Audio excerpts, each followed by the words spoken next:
இந்த அறிகுறி வந்தா முருகன் உங்களை நினைக்கிறார்.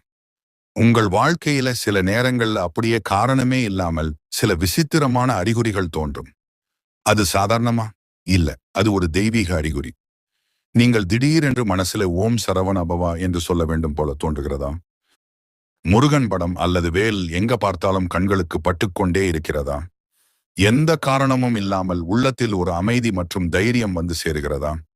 சுப்பிரமணியர் கோவிலுக்கு போக வேண்டும் என்ற ஆசை திடீரென்று அதிகமாகிறதா? இந்த எல்லாம் ஒரு சாதாரண விஷயம் இல்ல. இது முருகன் உங்களை நினைத்து உங்களுக்கு அருகில் இருப்பதற்கான சின்னங்கள்.